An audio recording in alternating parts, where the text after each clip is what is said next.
Let's be real for a second. We've all got that one topic, that one person, that just makes our skin crawl. It's that subject you don't even want to bring up at a dinner party, not because it's controversial, but because it's just, well, gross. You know the feeling. It's that internal debate of, if I talk about this, am I giving it oxygen? But if I don't talk about this, am I letting it slide? Well, Bill Maher, the man who has built an entire career on proudly having no filter and talking about everything, just hit that very wall. And when the guy who practically invented, pointlessly politically incorrect, his words, not mine, thinks you're too toxic to touch, you know you've entered a special kind of sewer. The person in question, Nick Fuentes, and the takedown on this week's Real Time was a masterclass in reluctance, disgust, and absolute comedic savagery. The gross elephant in the room. Maher kicked off the segment looking visibly annoyed, like a man forced to clean up a mess he didn't make. I almost didn't want to talk about this person because he's so gross, Maher confessed to his audience, right before diving into a story about, well, let's just say it involved the art of *tit breathing in Japan. Classic Maher. But he couldn't avoid it. The elephant in the room was too big, too loud, and had just spent time on Tucker Carlson's podcast, sending shockwaves of him, through the media landscape.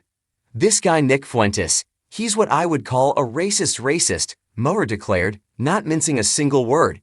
He described him as a troll, the kind of person who exists purely for the negative attention. He's the guy who runs on the field at a baseball game, so you don't take the picture of him, but we kind of have to talk about him. And oh, did they? If you've been blissfully unaware, Fuentes is a political commentator who has become infamous for a laundry list of views that are, let's just say, extreme. We're talking professing admiration for figures like Hitler, pushing slogans like "Your body, my choice," forever at feminists, and making bizarre claims that all sex is gay. His recent and deeply controversial appearance on Tucker Carlson's show was what forced the issue. During that interview, Fuentes went on a disturbing rant about neocon Jewish types behind the Iraq War and Zionist Jews controlling the media apparatus. It was blatant old-school anti-Semitism, served up without a shred of shame. And that was the catalyst. That was what pushed Maher from ignore him to fine, let's do this. Maher's weapon of choice, brutal mockery. How do you even debate someone like that? According to Maher, you don't. You don't give them the dignity of a platform or the legitimacy of a serious argument. You roast them. You annihilate them with satire. Maher unleashed one of his show's most scathing segments, 24 Things You Don't Know About Me, but this time, it was written entirely from the fake perspective of Nick Fuentes. And it was brutal. This wasn't a debate, it was a character assassination by comedy.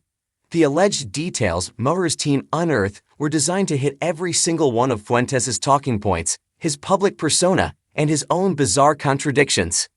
Here are just a few of the gut punches Maher delivered, reading as if he were Fuentes. My drag queen name is Jan 6th. A perfect two-word missile that connects Fuentes' identity to the insurrection he passionately supported. I'm not gay, but a guy I'm *king is. A hilarious head-spinning jab at Fuentes' own strange and obsessive comments about sex and sexuality.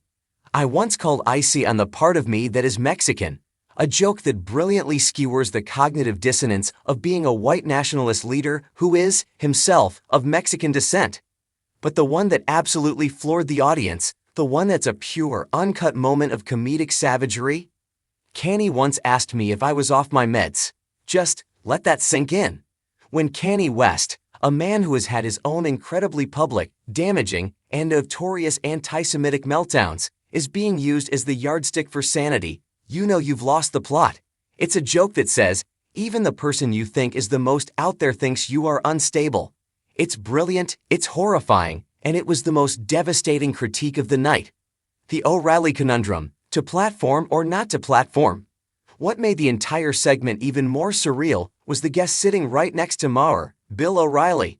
Yes, that Bill O'Reilly.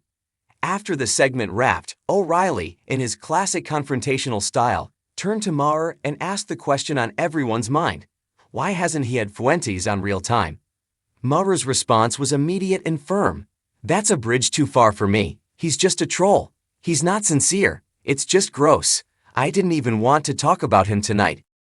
This is where it gets fascinating. You'd expect O'Reilly, the former king of cable news combat, to argue for the sunlight is the best disinfectant angle. Instead, he took it a step further. You have to talk about him, O'Reilly contended, but not for the reason you think.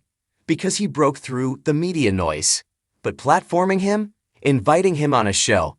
O'Reilly was in full agreement with Maher. I didn't invite him on my program, O'Reilly stated flatly. He then dismissed Fuentes with a wave of his hand. You can get somebody like him at Speaker's Corner in London anytime you want. Right, Maher replied, finding himself in the bizarre position of being in 100% agreement with Bill O'Reilly on a free speech issue.